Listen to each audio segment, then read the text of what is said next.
There's a difference between liking a house and actually getting it. Redfin is built to make up that difference and close the gap between finding and owning the home for you. Redfin agents close twice as many deals as other agents. So when you find a home you love, you're not a step behind when it comes to making an offer. That means less watching great homes disappear and more focus on the one you'll call home. Redfin helps turn saved listings into real addresses. Get started at redfin.com. Own the dream.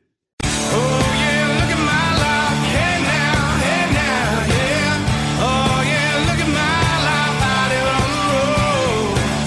Oh yeah, look at my life. Hey now, yeah. Oh yeah, look at my life out here on the road. Hey now. Hey now! Hi, everybody.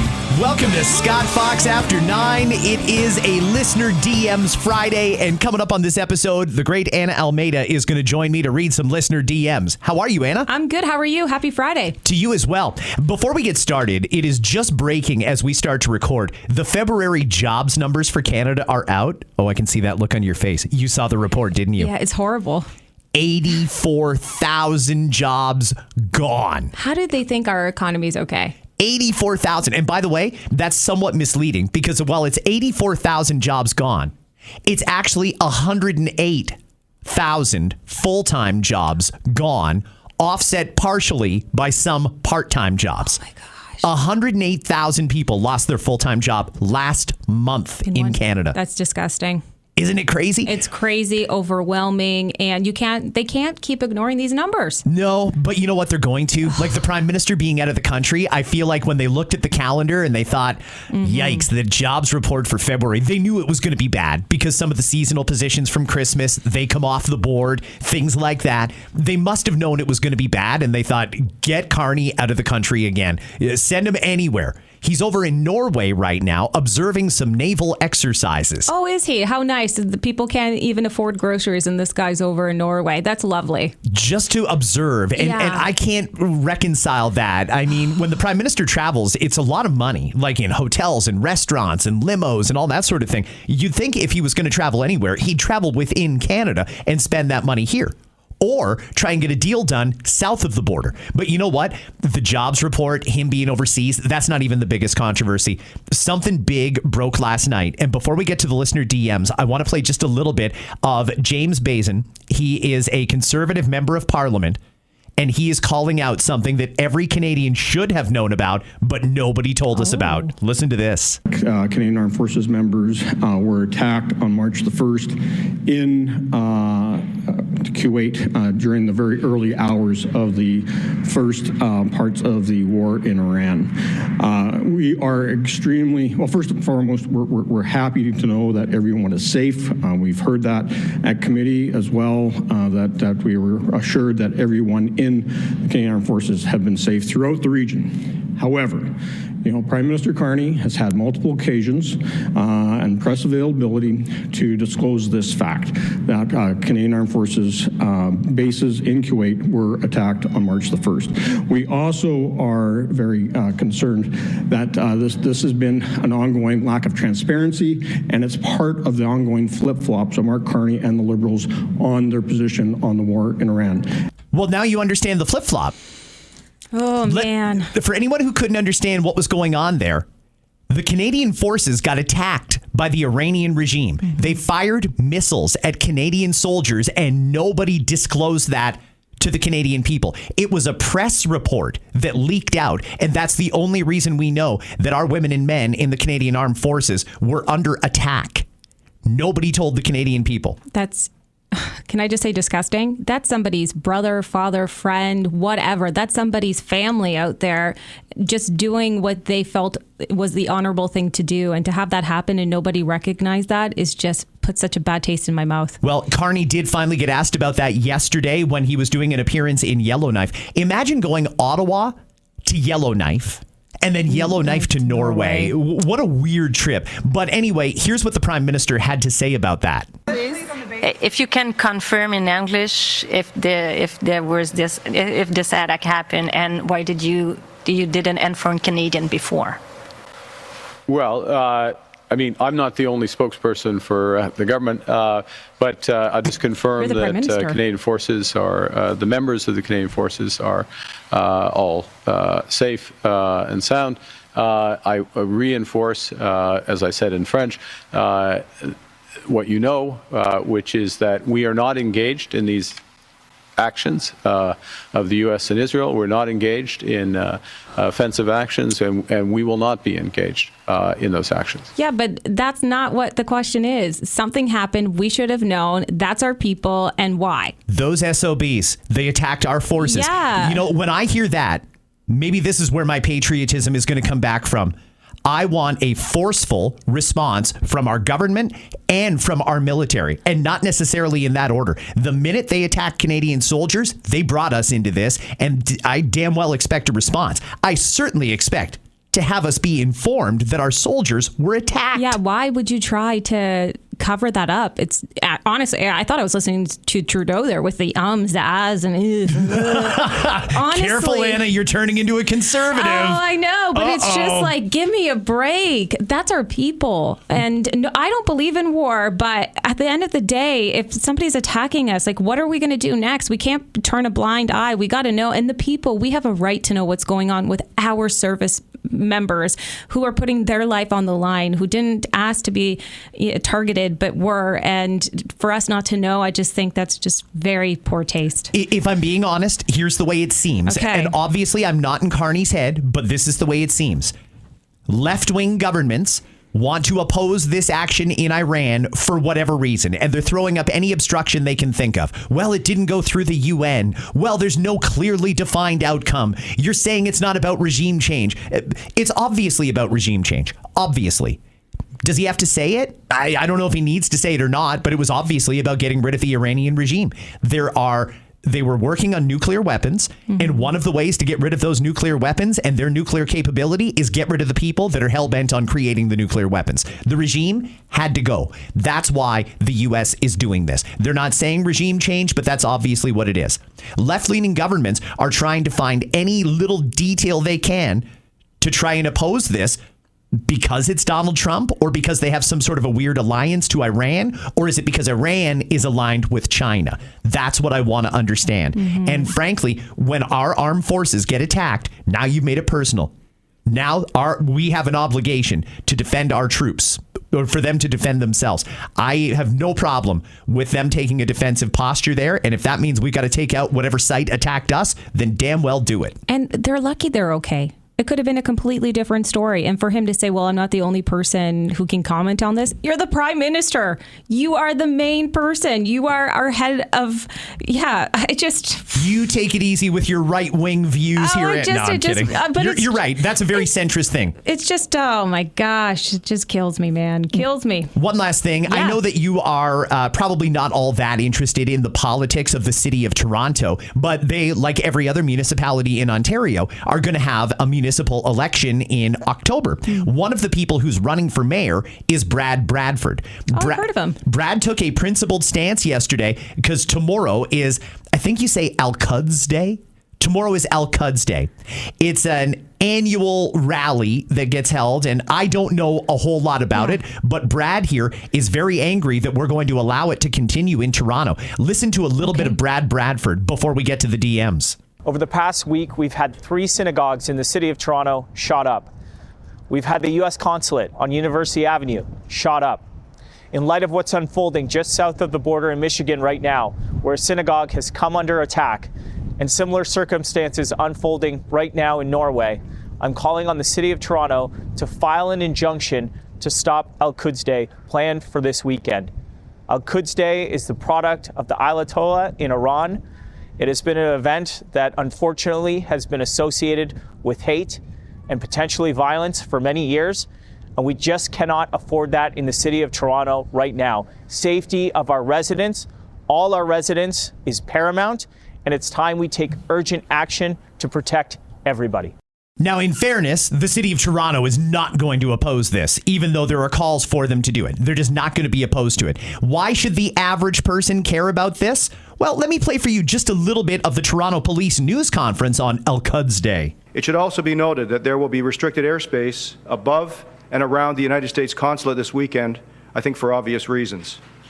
This restriction applies to all drone operations, including those people operating micro-drones.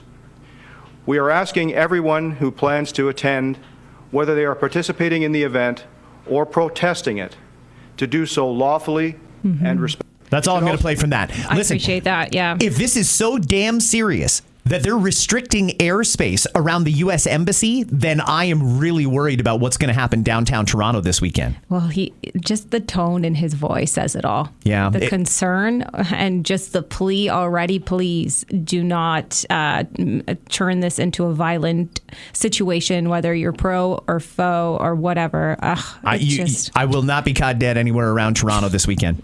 Not going anywhere near it. I usually don't even because of traffic. Now add this, I'm not going. You got a great excuse this weekend. Yeah. Hey, are you ready to do some listener DMs? Let's go. Bam. Let's hit it. And can I just say the very end is special. The end of, the last DM. The last DM. So go through them all if you're listening, if you got to. Just the last one is very special for you, Scott. All right. I like that. Let's go. All right. First up, we got Amanda. Another floor crosser? Do people not see that the Liberal government must be meddling to get this many MPs to switch? I've only recently started following politics, but I don't remember this happening so much so quickly. If Canadians don't see that backroom deals must be involved, I have no hope. They usually blame Pierre, but this one was NDP. Who can they blame now? And Carney calling by-elections in 3 ridings? What's going on there? Did he ask the MPs to trigger them, or is there another reason? I'm just trying to make sense of this government. Okay. Is there a name on that one? Amanda, here's what's going on. The by-elections, they have to have a by-election when the seat is vacant. And in Toronto, there are 2 seats vacant because 2 Liberals got very nice appointments. Bill Blair got appointed somehow to be High Commissioner to the United Kingdom. Chrystia Freeland, she's off to be the special advisor to Volodymyr Zelensky in Ukraine. So they're off. They're gone. We need to have by-elections to fill those seats. In Terrebonne, in Quebec, that one is going to have a by-election because it came down to 1 vote and the courts overturned it and said this was not a fair election. So they're going to do that one over again. That's the by-election there. Those are your 3. When it comes to the floor crossers, no by-election because while they have switched parties, the seat is not vacant. So there's no need to have a by-election. Now, a lot of people feel that there should be a by-election if somebody wants to cross the floor. But that's not the way the system works now. She suggested it should be obvious to everybody that Carney is trying to lure these people over with something. And nobody's saying what they got or what they got offered to cross the floor. But we know there has to be something, right? They didn't do it just because they wanted to. Although maybe some of them. No. Typically, if someone wants to cross the floor, it would be on a principled stance, i.e., I firmly believe X and my party believes Y, and on my conscience, I cannot vote with the party on this. I'm going to cross the floor. Some people do it for opportunistic reasons. It's better to be in government than in opposition, if I'm being honest. Every politician I know tells me that. Your worst day in government is still better than your best day in opposition. You get a lot of perks when you're in government, and you do have a bit of influence, especially if it's a majority where you can control the committees and basically control the legislative agenda. I think that these MPs are not necessarily crossing for political ambition. It's not because they've got some important issue that they want to advance. They're doing it because they're opportunistic or they're weak and they just fell for it. Every one of the people who crossed the floor has been on record opposing the Carney Liberals and the policies of this Liberal government. They're on record doing it. I don't know that they actually changed their mind on the Carney government, but they're all pretending that they did. It's dishonest. It's unfair to the voters, but this is the way our system works. Well, we have a few more on this exact point. From Anonymous, hey, Scott, hearing about another MP crossing from the NDP to Liberals was frustrating. When voters choose someone from one party and they switch without a by-election, it feels like our votes don't matter. A quote comes to mind: if voting made any difference, they wouldn't let us do it. I don't fully believe it, but moments like this make me wonder. That's a good quote, by the way. It is. Yeah. It also seems harder for regular people to raise simple concerns without being dismissed. Podcasts like yours help create that space. In your opinion, will society have to hit rock bottom to wake up to the real issues? And what does rock bottom look like? Oh, boy. What does rock bottom look like? That's a great question. It's a loaded question. Yeah, I mean, okay, so let's go back to the beginning. The floor crossing, again, it's allowed, even though most Canadians, according to the latest polls, say that it's dishonest and it shouldn't be allowed. Is this the most we've seen? Just like Amanda, I don't remember this ever being as many floor crossings as it is now. MPs have crossed the floor in the past. They have, for whatever reason. Sometimes the mood of the country changes, and sometimes it's the member of parliament themselves. I do want to point out, though, in fairness, floor crossing works both ways.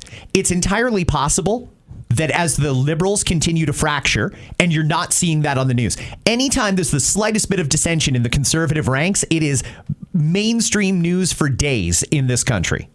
They never talk about the Liberals, and I'm told that there's a lot of infighting amongst the Liberals. Here's the problem.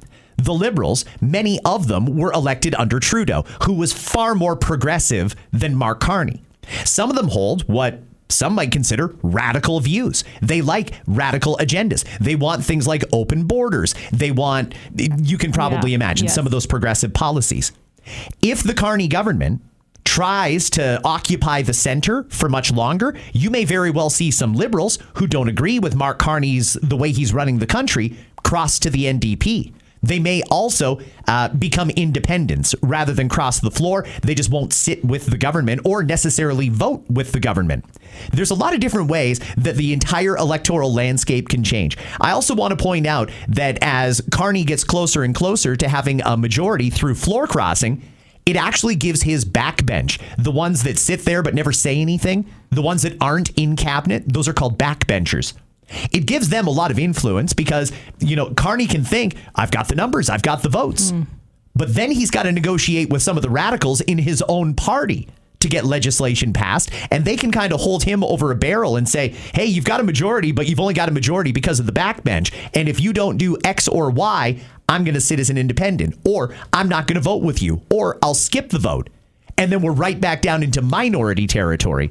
The whole thing is up in the air. There's a lot of different balls in play right now, but a lot could happen. And I really don't want people to get discouraged by this latest floor crossing. And there could even be more. There might be more New Democrats that cross. But part of the reason for that is they've got 6 seats now. That's not a great existence in Parliament. You don't have party status. You don't get a lot of attention or time to ask questions. It's just not great. And you know what? It would change if they moved over to the government side, especially if they get a cabinet position. That's kind of unlikely, but there's still a very fluid situation in Ottawa. Nobody should get discouraged. And even the Liberals know they should not be confident in a so-called majority, even after the by-elections, because it's very, very fragile. And what does rock bottom look like? What does rock bottom look like? I think Canadians are seeing it. Okay. And at some point, Canadians are going to realize what went wrong here. There's a couple of different things. Number one, people's home values are dropping like a rock. There was a lot of people, seniors in particular, that were looking at their primary residence as a savings account. I have a house that I bought for $300,000 and wow, it was worth $1 million. Well, now it's maybe worth $700,000. So you just lost $300K. Because you didn't cash out and you thought the market would always be great. Our housing market is crashing. Our dollar is crashing, particularly this morning after those jobs numbers came out.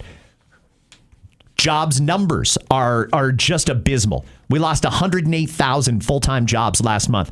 When we have no employment, when people can't afford to buy the things that keeps businesses in business, when they look around and see politicians that are not responsive to their needs and also don't seem to care, all of these things will eventually add up to an untenable situation. And just like they did with Justin Trudeau, it almost happened overnight. You either loved Justin Trudeau or you hated him. At one point, the whole country flipped and he was so unpopular. The same thing will happen to this government. It's going to happen where people wake up one day and maybe it's the value of their home. Maybe it's the jobs numbers. Maybe it's the dollar crashing. Maybe it is crime in the streets, what have you. Eventually, people are going to say, whoa, this isn't what I voted for. And then they're going to change. And once they change their mind and they can actually say, you know what, this Carney guy wasn't who I thought he was. And eventually that will happen. Then things are going to change. What's sad is how many things you were able to list that were bad. They're all bad, though, right? Oh my gosh. When the basic thing that people need is homes, food, and jobs. Yeah. And the affordability issues aside, you need those things. And if you don't have a job, well, there goes the home. Yeah. If you don't have a home and you don't have a job, well, the rest of it doesn't really matter, does it? You know, I honestly think some of these people that are fiercely defending the government, rather than just sitting in the middle and watching to see what happens, that I think is a good posture to have. You don't have to like Pierre Poilievre, but you also don't have to lean into loving Mark Carney, because there's not a lot to love here right now. Everything we were promised was smoke and mirrors, and it was a bait and switch. Nothing that he promised is actually happening. So eventually people will wise up to that. How many more temporary foreign workers need to come to Canada and take jobs that Canadians could be doing when you're unemployed before you say, you know what, this is not what I voted for? Mm-hmm. Eventually people are going to change. It's just taken them a long time to get there, Anna. Oh, man. All right. Well, Danielle writes, hey, Scott, I keep hearing the latest Liberal talking point about the floor crossers. Canadians elect an individual, not the party. If that were actually the case, the idea of safe seat wouldn't exist. You know, there's some ridings that do just vote a certain way every time. And in Toronto, the two places where we're going to have by-elections, those are fairly safe Liberal seats, and they're called that because the Liberals usually win them. But nothing is carved in stone. There is such a fragile electorate out there right now. There's people who are stalwart supporters of the Liberals. Nothing is going to change their mind. And that's totally fine. If that's your ideology, that's good. But there's still a lot of middle-of-the-road Canadians that at the end of the day just want to get ahead. Eventually, they're going to realize we're not getting any further ahead. And when that happens, a lot's going to change. All bets are off. If the Liberals start looking bad in the polls, like their prospects of being reelected are not good, then you'll start to see some Liberals crossing the floor because they don't want to lose their job. They don't want to lose their perks. They don't want to lose their staff. The floor crossing thing is what it is. It works both ways, and I don't think we're done with floor crossing, but I do think you'll see some eventually defect from the Liberals. And that's going to be very, very interesting. I can't wait to see the hypocrisy in the media when that happens. That, I think, is going to be very, very interesting. And here's one last comment on floor crossing from Trevor. The media has been framing the floor crossers as happening because of Pierre's poor leadership and not backroom deals by Carney. Now, when NDP has crossed the floor, I can't wait to see how they play this one. Yeah, I'm excited, too. They're a bunch of hypocrites in the mainstream media. What are they going to do? How are they going to cover it when the tables turn? You know, already they've been running cover for Mark Carney for a long, long time. And people are starting to realize it. Every day I hear more and more from people that have seen something on the news that just seems so inherently biased that it's like a light bulb went off over their head, and now they can't unsee it. Or now that's all they see is the bias in the media. As that happens, more and more people are going to wake up to, we got sold a bad car. This is a lemon that we bought and it's not going anywhere. And now we're going to be underwater on our payments on it. That's a great analogy, actually. Eventually, it's going to go that way, Anna. It just can't not. It's just a matter of how long it takes people to get there. There's also a lot of people who can't admit they were wrong. You know, if you think back to last year, and this weekend is the 1-year anniversary of Mark Carney taking over as Prime Minister. When you think back to how unpopular Justin Trudeau was a year ago, you were hard-pressed to find people putting up their hands saying, oh, I voted for Trudeau. Well, right now, Carney has still got a lot of people that'll gladly put up their hand and say, I voted for Mark Carney. I'm a Carney liberal. Fine, there's nothing wrong with that. Mm-hmm. But you also have to acknowledge things are not great right now. The country's in a bad spot. We just lost 108,000 full-time jobs in 1 month, 25,000 the month before. This is all adding up to a bad situation, and it's really just a matter of how big your appetite is for bad news.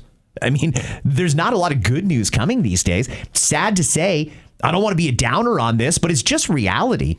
We're losing jobs. We're not making any progress fixing our trade issues. We've got governments running around just trying to blame every problem we have on Donald Trump when the vast majority of them existed long before Donald Trump came back into office. So it is what it is. People are going to have to look in the mirror, and maybe it's going to take for them to lose their job, or their house loses half of its value, or the government's going to bring in, and they need revenue, by the way. The government is going to have to raise taxes. Everybody's got to get ready for that.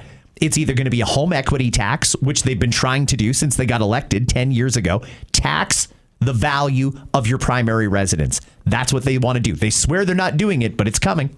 They're going to try and introduce universal basic income. That's going to cost the country a fortune, and people aren't getting what they were promised. Like, where's the million houses? Where's all these things that we were promised? None of them are happening. And eventually people are going to realize that. Well, somebody else who's not become a favorite as of late, Angela writes, finally caught up on this week's podcast. One thing, Doug Ford. Wake up. You can't buy votes. Extra money for teacher supplies is nice, but it doesn't make up for the cuts or help planning the time. French and music teachers are left out, as the fine print shows it's only for homeroom teachers. And don't forget, other school staff are underpaid. It's ridiculous that EAs earn less than some admin assistants who also do not make enough for what they do. That's from Angela. You know, Anna, I'll be honest with you. I think the average person can't truly appreciate how hard it is to be an education worker unless you are one or unless you're married to one. Yeah. And I am. And when I debrief with my girlfriend at the end of every day, I get exhausted listening to what she's dealt with and the amount of different situations they deal with in a day. How they're making this work with such little funding is insane. Like every education worker, and it doesn't matter if their job is to run the school or to mop the floors. It doesn't matter. Every one of them is working their butt off and trying to hold together a system here that doesn't have enough funding. And I don't think Doug Ford realizes that. He thought it was a real flex to come out there with these $750 cards. Yeah. And really all that does is ask the plain and simple, obvious question.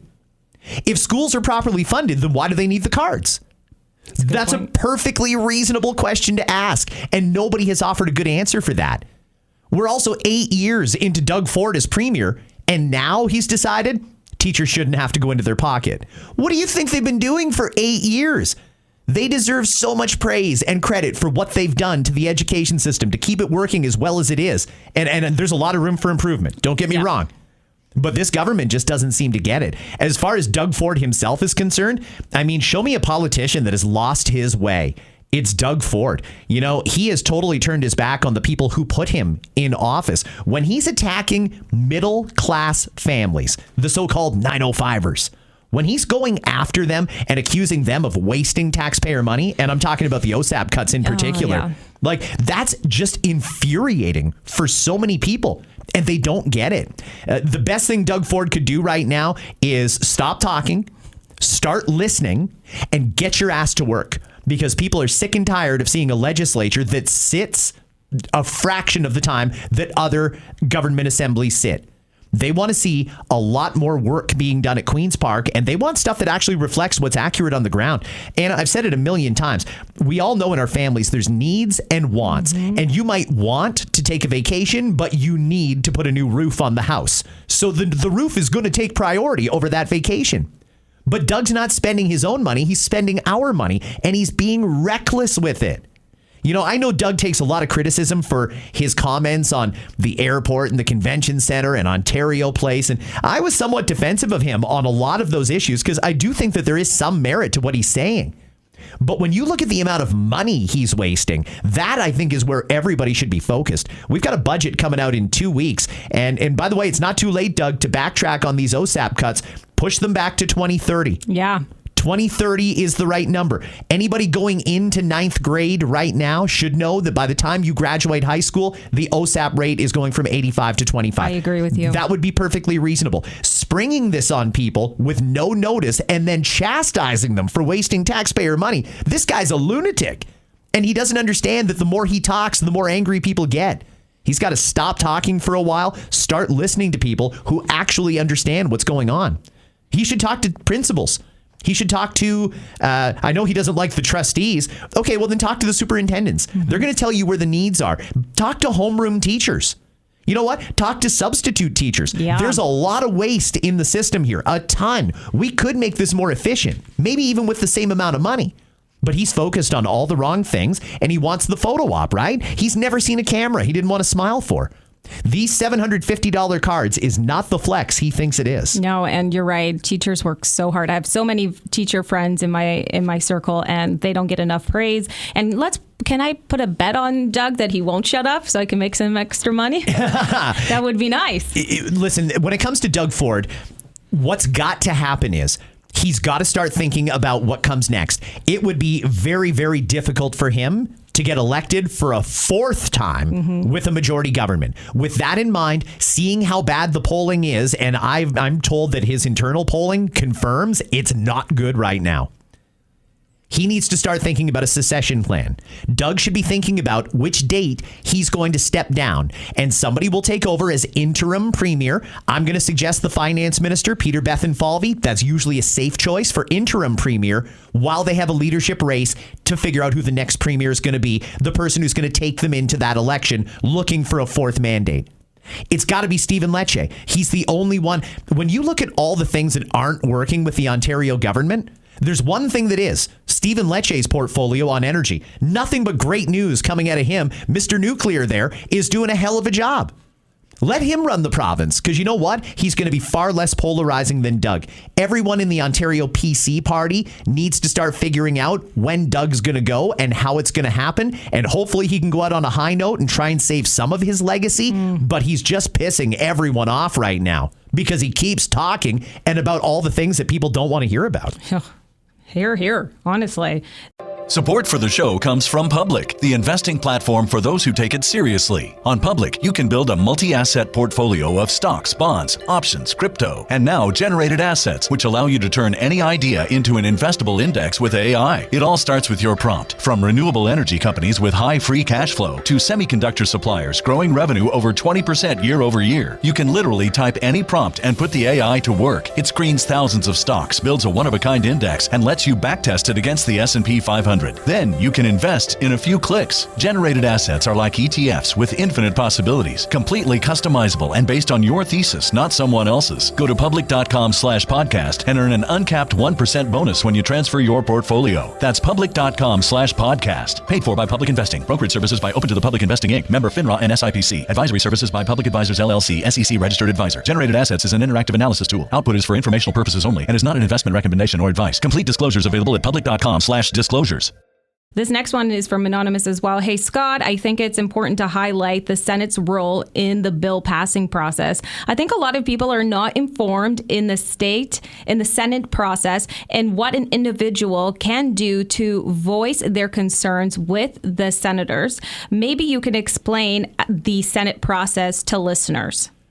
Okay. Yeah. Hey, that's a good question. Let's do a little civics lesson. In Canada, we have the House of Commons, then we have the Senate, and we've got the Governor General, who is the King's representative in Canada. In order for a bill to become a law, it needs to be approved in the House of Commons, then it needs to be approved in the Senate, then it must be signed by the Governor General. That becomes a law at that point. The Senate can stop any law they want. The thing is, senators aren't elected. Stephen Harper tried to get us an elected Senate so they could be more accountable. But we're still on a system where they get appointed, and they get appointed by the Prime Minister of the day. Almost the entire Senate was appointed by Trudeau. Almost all of them. They're all liberals. There's very few conservatives in there because we haven't had a conservative Prime Minister in over 10 years. So even if Pierre Poilievre took over as Prime Minister now, if the Liberal Senate wanted to block one of the laws he wants to put in, they can. We need electoral reform. Now, one thing I should point out here is it can work in reverse. The Senate can actually propose a law. Then it would go to the House of Commons for ratification. It can work both ways. And if you feel very passionately about an issue and you're not getting the response you want from your member of parliament, you should figure out which senator is designated to represent your area. Contact your senator because they have a lot of influence too. We don't talk about them and they don't like to create a fuss. They fly so far under the radar because they've got one hell of a job. They're appointed for life. They've got basically an unlimited expense account. They've got the cars, the drivers, the staff, the whole 9 yards. They're living real high on the hog off of taxpayer dollars. And there's really not a hell of a lot of work for them to do. I think the Senate could be much more effective if we used it properly, but I actually think we should get rid of the Senate, to be honest. I think the Governor General's got to go. That's costing us way too much money, and it's a ceremonial position anyway. Get rid of the Senate, and this is what I would do if it were up to me. If we were doing true electoral reform, the House of Commons creates laws. Rather than have a Senate approve a law, it should be the premiers, the Council of the Federation. You get all the premiers together once a year or every 6 months, and they act as the Senate and have to approve the law. Think of how that would change things, because right now we've got some conservative premiers. We've even got some New Democrat premiers, whereas there's no New Democrats in the Senate. We've got liberal premiers, if they all had to get together and vote on laws that the House of Commons has passed, wouldn't that give us much better representation? I love this idea. Also, they know what's going on in the communities and they have some perspective. They're far more in touch. Yeah. Oh, and yet no one's done this. I don't know why we haven't done that. Hey, we learned a lot when this trade war with America broke out. We saw that the Council of the Federation, which is the collective of premiers, we saw that they can have a voice, they can be effective, they seem to be fairly intelligent, articulate people. Why do we need an entire Senate chamber taking up millions and millions and millions of our tax dollars when we're already paying the premiers? Get them together for a weekend, twice a year. Here's the 10 laws that have been passed by the House of Commons. Up or down vote, yes or no. Tell us if they're going to be law.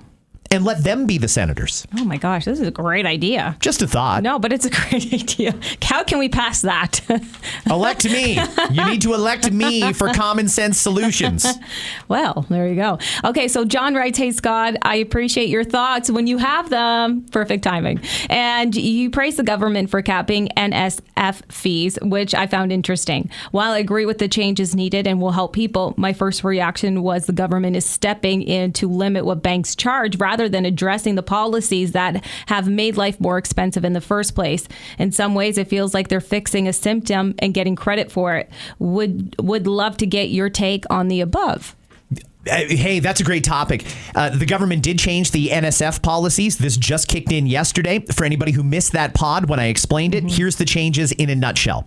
Banks can only charge up to $10 for an NSF fee. Thank goodness. They can't charge you more than one NSF fee over a 2-day period, and they can't charge you any NSF fee if you're less than $10 short of making that payment. I think those are three things that are needed because there's so many people struggling right now, and I'm looking at the profit numbers from the banks. They're making multiple billions of dollars every quarter. Profit. Now, a lot of that is because of the interest rates gone crazy, but either way, they're making way, way, way more money than they could possibly need. It's not necessary, and it's coming right off the backs of people who, by definition, don't have any money. They bounced a check, so you want to jam them with a $45 bill? No way. So that had to happen. As far as addressing the symptoms, why this is happening, why Canadians are struggling. Listen, we had a choice a year ago. Canadians voted for higher taxes, no deal with America, questionable reputation around the world, and no progress. If we had voted differently 1 year ago, Anna, right now Canadians would be paying far less in tax. You look at these prices at the pumps right now. Canada voted to keep the industrial polluter carbon tax. They voted to keep it. That's what happens when you vote for Carney. That's what he promised he was going to do. He got rid of the consumer part, and most people thought, oh, the carbon tax is gone. Conservatives tried to warn you. No. Only part of the carbon tax is gone. The rest of it is still there. That's adding 7 cents a liter to every time you get gas. 7 cents a liter. Just that one thing. Income taxes. How much money comes off your check every 2 weeks? Pierre wanted to lower that drastically because he understands that when people have more money in their pocket, that's the best stimulus our economy could have. How much more often would you go out for dinner if you had more money? That would help our restaurant industry. But people aren't going out because they're broke. People aren't buying appliances because they're broke. People are putting off repairs that need to be done on their home because they're broke. None of these things have to be like that. But we're paying so much in tax. We've got high interest rates, low employment. We're set up for failure here. And it didn't need to be this way. But Canadians had a choice a year ago, and they voted out of fear, emotion. What was it that made people vote that way? Or maybe it was just blind optimism. They saw Carney come along. They thought, okay, this guy's different. He's not Trudeau. Him not being Trudeau was the best thing he had going for him. Still a liberal, but not Trudeau. And people thought, good enough for me. I'll take it as long as it's not Trudeau. Nobody really checked the resume or anything like that. Nobody really did the due diligence because history has told us from his time as the governor of the Bank of England. This guy racks up a ton of money in expenses, and he's more known as a talk, less action guy. This is what we get. This is why we're in the situation we're in. We had a choice a year ago, and if you like what's going on in Canada right now, congrats, your vote counted and you got what you wanted. But I think the vast majority of Canadians are starting to wake up and say, wait a second here, there should have been a lot more progress 1 year into this. That's not a knock necessarily at Mark Carney, by the way. I think he's gotten very good at public speaking. He's become a very suave politician. He's getting good at all the things you have to do to be prime minister. but he's certainly not getting any results. And that, I think, is what Canadians want. They want their cost of living to go down. They want more money in their pocket. We had an option for that, and people said no. So, I mean, here we are. Okay, well, Jake writes, there are so many things wrong with this country, and you hit the nail on the coffin in every one of your podcasts. Thank you. I could go off about Canada, but you know the struggles too. You are a true middle class, common sense man, and like you mentioned on your podcast, this gas had been refined and in the ground for some time now. We wouldn't be seeing these prices at this time. You know, the government realizing that people are losing their jobs and seeing how bad the economy is and so on and so forth, they could right away make life more affordable. If they got rid of the carbon tax, take 7 cents a liter off the gas right off the bat. It'll actually be more because the HST that they charge is on the total price. So that would go down proportionally as well. Then take off some of the excise taxes. All of these different ways that they are jamming us and nickel and diming us. And it's not just at the gas pump. The gas pump is just the most obvious example right now because, again, it didn't need to be this way. We had a choice a year ago. We could build pipelines and build refineries. Now, they wouldn't all be built, but at least there'd be shovels in the ground and we could at least point to some progress. Nothing has been done. We're an oil-producing nation. We have the third biggest oil reserve in the world. And we're importing oil from other countries. Our prices have gone up for stupid reasons. We should be able to completely sustain us and all of North America with Canada's oil. But we're getting stuck with high gas prices, and there's just no good reason for it. The Middle East concerns are the Middle East concerns. That's a global issue. Fine. But there's a lot more that we could do to make it more affordable here. It's just nobody wants to do it because somebody's getting rich. And because we didn't do what needed to be done, start building pipelines, start building refineries. We're in this situation because we put ourselves in this situation. All right. Well, you know, we're the only country in the G7 that doesn't have a strategic reserve of oil. We have a strategic reserve of maple syrup, believe it or not. I swear to God, that's true. But we don't have a strategic reserve of gas or oil. Why is that? We're the only G7 country that doesn't have a strategic reserve of oil. The Americans, they're going to release millions of barrels into the market to create more supply and bring prices down almost instantly. We can't do that unless we import American oil, which in some cases is actually our oil that we need to buy back from them. It's crazy. I'm going to use that random fact. It's true. We have a strategic reserve of maple syrup in Canada.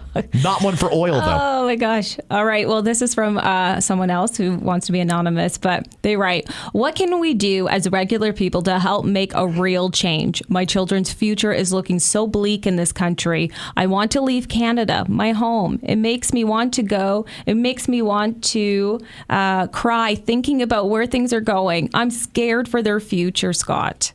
Yes.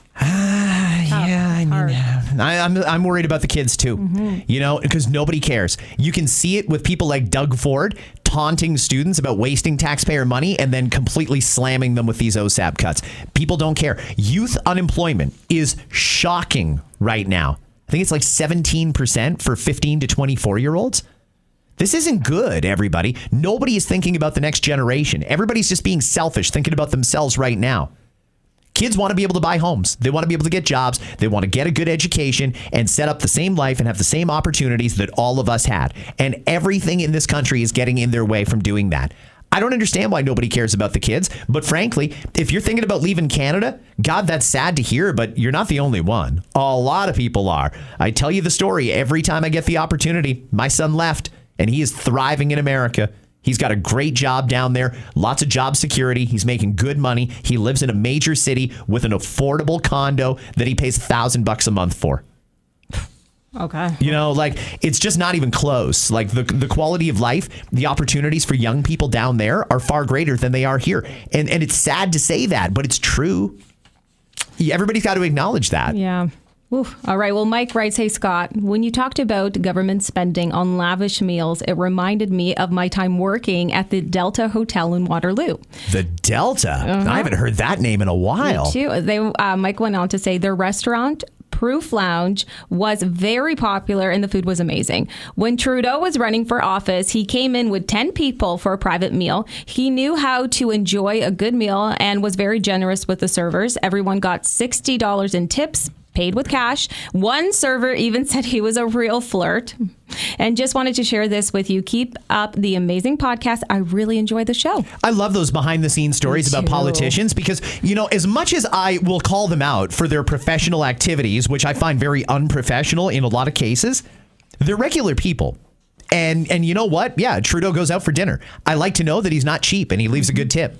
Flirted with the waitress? Okay, guilty. I've done it too. You know, hey. You're human. It is what it is. I do like to hear about the human side of them. Thanks for telling me that story. Doesn't sound like anything nefarious happened there, so that's good. One thing else that I would point out about this is when when Trudeau started dating Katy Perry. Yes. I have a feeling it was just as much a business arrangement as it was a love interest. And I'll tell you why. Apparently, I'm told they're shopping around different opportunities. In the same way that Harry and Meghan tried to go in on the Netflix deal and tried to do clothing lines and everything else, I'm hearing that Trudeau and Katy Perry are trying the same thing. Just they're putting it out there as a trial balloon to see what they can get. And don't be surprised if they turn out trying to do the same thing that Harry and Meghan did. And it hasn't been really good for Meghan and Harry. Would you watch? No, everybody's canceling their stuff. They can't sell any of their product. I like their first docu, but mostly because I really wanted to just see this behind the scenes and blah, blah, blah. But then I've watched some of her shows and I was like, snooze fest, and couldn't deal. But I do follow some of them on social media as well. Not Katie, but they seem happy. And I just feel like they're trying to be a power couple. That's what they're setting themselves up. I think that's the goal. Katie and Justin. Yep. That's what I'm seeing, the grand picture here, because it was like all of a sudden from nothing to so hot so fast. Think of it this way. It would be, and in liberal circles, they're rock stars. Liberals, especially the ones outside of Canada, still love Trudeau. They think he's an icon. Katy Perry, she's always been far left. Those two together, that's a pretty formidable force. Mm-hmm. So there's going to be opportunities for them. I don't exactly know what those look like, but they wouldn't be the first couple to try and monetize their relationship. Yep. Taylor and Travis, perfect example. Exactly. Harry and Meghan. Now you've got Justin and Katie. Don't be surprised. Something's coming for them. It might be a TV series. It might be whatever, but it's coming. I'll probably watch the first little bit. I'm not going to lie. Produced by Ryan Seacrest. Honestly, though, yes. Executive producer, Kris Jenner. All right. Anonymous writes, hey, Scott, this past weekend, my family and I went to Gravenhurst. Around the campfire, I noticed a shift in the conversations. Some family members are really struggling, and we offered what support we could. Others, who just bought homes, are already questioning if they want to stay in Canada long term. The most surprising topic came from one of the most liberal family members, the king of the liberals, who mentioned he started gun safety training and is considering responsibly getting a firearm. Could you share your experience on this? Yep. People are shifting. Absolutely. There's people who are starting to realize that we might have been sold a lemon here, and that's fine. Liberals wanting guns, I don't think that that's a left and right issue. I think, personally, everyone would benefit from taking the Canadian firearms safety course. There's nothing wrong with taking the course. You'll get your license after that, assuming you pass all of the background checks and so on and so forth, and that would entitle you to purchase and own a firearm. I don't think you actually need to buy the firearm to appreciate what goes into the course. It starts off with a little bit of history of firearms. Then it goes into how to safely handle them, how to store them, what the laws are. I think most people would be shocked at how thorough the Canadian firearms safety course is. And again, you don't need to buy a gun, but there's nothing wrong with taking the course. It's one weekend. I think it's very valuable. I took my kids to it, and I'm a firearms owner and proud of it. I think that that's something that every Canadian has a right to do, assuming they pass the background checks and meet the minimum requirements. You have a right to own one. Why wouldn't you? It's a dangerous place. Maybe you should, think about it. I'm not at all surprised to hear that there are hardcore liberals, I'm guessing from that note. King of the liberals that are getting their firearms course. You don't need to be a liberal, conservative, green, NDP to get your gun license. It's just a good thing to have. And if you ever want to go out and buy a firearm, you've got the license. I don't think there's anything wrong with that. Well, you and I talked about this quite a few times, and it was actually our conversation that really sparked that interest in me. I was always against guns, don't want to be near it, don't want to hold it, don't want anything.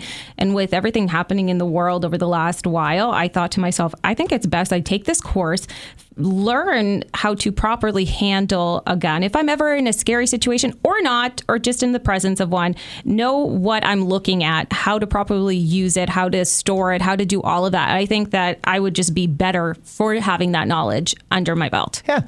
I have my boater's license too, and I don't own a boat. You know, like, I have a fishing license and I rarely fish. So but that's a good point. You know, there's nothing wrong with having your license, and you can't get it without taking the course. Yeah. I highly recommend it, and I think that most people who go into it skeptical will come out a believer in that we already have one of the best systems in the world for making sure that the wrong people don't get firearms. All right. Well, next up, we have Diane, just thinking about Polyev possibly doing a Rogan podcast. Oh, yeah. What a way to get media publicity. How is Canadian mainstream media going to ignore this? People all over the world are going to listen. Next hope, Polyev talks on your podcast. Also, happy to hear Anna's opinion on her CTV's experiences. And I think she's fabulous just the way it is, the way she is. And I think it's because I touched on that my thighs rub. Oh. I love to get lipo there if I was allowed. But yeah, my thighs have been rubbing since 1992. Right. Yeah. Pierre coming on this podcast, he's welcome anytime. There are the people who decide what interviews or consult with Pierre on what interviews he's going to do. They know I'm here. They know I'm an option. They know that I can do Burlington, Brantford, whatever, or even Toronto. So they know. And when the stars align, Pierre, I will have him on the pod. Yay. That'll be good to hear. Pierre doing Joe Rogan. That's an interesting one because a year ago, I would have said that's a bad idea. There was too much anti-U.S. rhetoric. It was just not good when we were going into an election. And the left-leaning media would have had a field day with that. Here's the thing. If he does Joe Rogan on this trip that he's doing now, and he is going to be in Austin, Texas on this trip, now I would actually encourage him to do it. You're going to see a different side of Pierre. You'll learn more about Pierre the man. And Joe doesn't screw around. He's going to ask hard questions, and Pierre's going to have to get off his talking points, and he's going to have to speak like a man. And that's who I want to vote for. I want to vote for the man. I don't want to vote for the politician. I want to know what makes him tick. I want to know what he thinks about various issues. I want to know what music he listens to at night when he's trying to work out or walk the dog. Like, I want to know more about the person. And it occurs to me that I don't know anything about Mark Carney. Nothing. Like barely a thing. You never even see his kids with him. Barely his wife either. I mean, I know his kids live in the States, but it is what it is. I think Pierre doing Joe would be good, but I would also caution him that those on the left are going to go absolutely apeshit. They are going to lose their mind that Pierre is going to be probably widely celebrated. Joe's not going to do that interview unless it's going to make Pierre look good. And frankly, I think even in America, they're not going to be able to deny that Canada has got a different prime minister in waiting, and Canada's just got to pull the trigger and hire him. And they haven't done it so far. They rejected him a year ago. When we vote again, maybe things will be different. But when you go on a podcast like Joe's and you talk man to man, and you have common sense on your side, it's very hard for people to disagree. The media here in Canada, they're going to hate it. They're going to find everything they can wrong with it. But I think the average person who listens to it would probably take something out of it. I would actually encourage Pierre to do that. If he's considering going on Rogan this weekend, I think he should. I think that would be good for him. A year ago, though, I would have said no. Okay. Well, this one here is anonymous. Hey, I just listened to the podcast. Happy 25th anniversary, Scott. Thank you. I started listening to Z1035 in June of 2003. I moved back home to my mom's place. I had always been a Chum FM listener, had my alarm clock radio set to it, plugged it in and started unpacking. One hip hop song, another dance mix. I thought, OMG, Chum FM has suddenly gotten real good overnight. Then I heard the announcer say Z1035. And I was addicted to that station and loved you and Melanie and Dave back then. It's amazing to see your career and how it's progressed. Your podcast is my favorite, and I would vote for you if you run for office. Thank you. Z1035, I think, is still one of the most unique radio stations in the country. I'm not working there full time, but I am there on Sundays, and it's great to be back. I mean, you can't truly leave home, right? And that was home for me for let's see here. I was 5 years at Chorus, so at 20 years I worked at Z103.5, and it's still a great radio station. I mean, there's a lot that goes into making it sound as good as it does. I think if you like Z, good for you. The Scott, Melanie, and Dave show back in the day, I mean, that was an absolutely surreal experience. I mean, our listeners were approaching the millions, and radio's not really like that anymore, but wow, did we ever have a great time. So nice to hear memories like that. Thank you very much for listening. That's what I will listen to you too. Scott Fox, Z103.5. It's just a heritage station. It's really good. Yeah, a lot of people grew up with it, right? I did. I still run into people all the time that tell me things like, I was listening to you on 9/11. And I'll never forget when you said a second plane just crashed into the tower. Like things like that. Those moments that people never forget where they were. Radio can play a huge role in that. It still does. It's just we don't talk about it as much as it used to. Yeah. So for the people who have been with me since the start, thank you. That's You're amazing. Welcome. Thank you, Anna. All right. Well, finally, this is that special one I was telling you. Not that the others aren't special, but this one in particular stood out. All right. And it's from Shannon. Hey, Scott, back in 2019, when I found myself without a job, my friend Terry helped me get back on track and helped me get one where he works.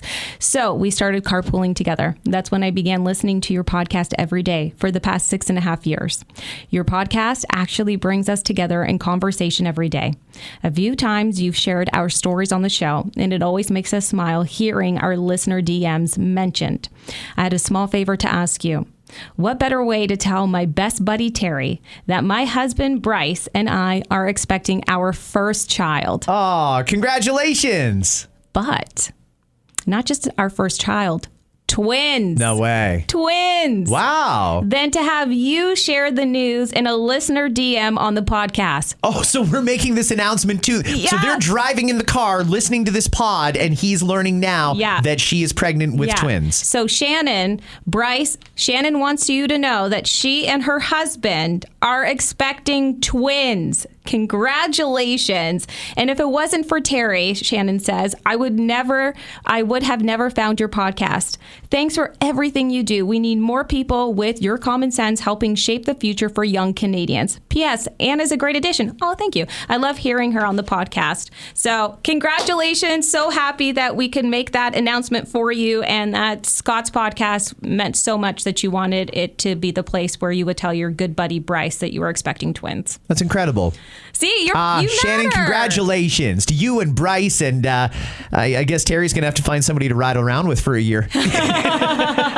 Yes. All right. So not best buddy Bryce. Husband is Bryce. Yeah. So you're right. So Terry is the buddy. I'm so excited. And also that true friendship, when she was down and out back then, he helped her find a job, and it's developed into this beautiful thing. Hey, listen, friends got to do stuff like that, right? Friends got to help out each other. And on that, I want to do something before I wrap it up. There is a couple of people that I want to acknowledge that are very, very successful in business. And I think that I can use my platform here to try and congratulate them. A company that I came to know, I want to say it was almost 10 years ago. I got a call from a friend who had told me he was starting a business and he was going to call it My Custom Sports Chair. And I thought, okay, what's the deal? He's like, we're going to sell like Muskoka chairs, but with your favorite sports team logo on it. Oh, cool. And I thought to myself, okay, all right, sure, sounds fine. Good luck with it. And I even bought one. Oh. He just sold his 100,000th chair. Wow. He shared the news on social media, so I want to congratulate him at My Custom Sports Chair, because not only did he start up this business, and by the way, he expanded. He had to go to a bigger facility in Stony Creek where they make the chairs, and they just needed extra capacity because there was so much interest. But beyond the actual manufacturing, he also had to go out and get the rights. You know, it's not easy to deal with the NBA, the NFL, the NHL, the NCAA, and the CFL, and the NLL, and you name it. He had to go out and get the rights to every single one of those things so that he could offer the amount of products that he offers. So to do that alone, no small feat. To create a company like that is that successful, I mean, I just got so much respect for that. From literally nothing to he just sold his 100,000th chair. So, to anyone who might be interested, because we have Easter coming up, we have Father's Day coming up, and we have Mother's Day in between. My Custom Sports Chair. If you look them up, Ricky is the guy. He will set you up and he'll get you a real great product. These chairs last, by the way. I've got one from, it's an NCAA chair from the university that my son went to. Aww. And when he was down there, I missed him a lot, right? But I still had that chair with the logo on it, and I would sit there every week and watch his games on streaming, and that was really, really nice. They can do, like I said, hockey, football, basketball, soccer, like the international teams. They've got the rights to some of those. If you know somebody who would benefit from this, real high quality chair with your favorite team's logo, even country logos. World Cup is coming up. If you want a Portugal chair or an Italy chair. I got an Italy chair for my in-laws, by the way. And get out. They love it. There is, you should check out My Custom Sports Chair. And Ricky, by the way, is a friend.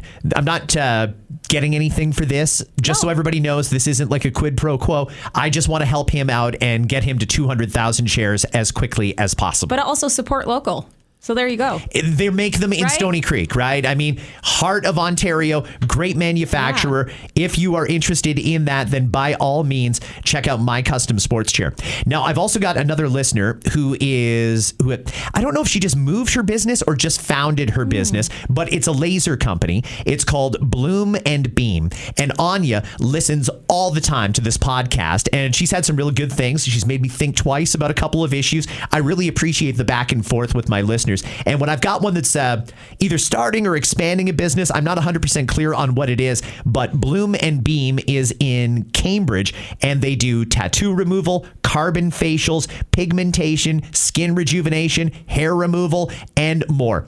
If you have a need for any of those products, go to, let me see it again, Bloom and Beam Studio on Instagram. Bloom and Beam Studio.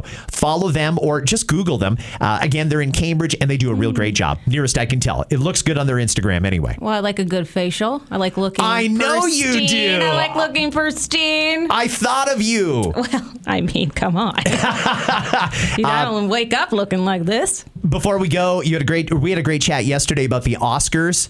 Yeah. Lay it on the line, lady. Put your money where your mouth is. Who's winning Best Picture? Call it. I want Sinners to win, but I don't think they're going to do it. Really? I don't think they're going to do it, but I hope Michael B. Jordan wins. He plays twins. We get double of Michael B. Jordan, and he's only one person. I hope he wins. That's who I hope. And then for Best Supporting Actor, I think Sean Penn's going to take it. And he's already a 2-time Oscar winner, so it would be nice to have somebody else have the opportunity to win. But yeah, I'm just excited. I'm excited for the fashion, but I really want Michael B. Jordan to win. I think he is overdue. Make it happen. So there you go. That's going to be my prediction. Anna, have a great weekend. Yeah, you too. Thank you. Friends, I'll be back on Monday with another episode of Scott Fox After 9.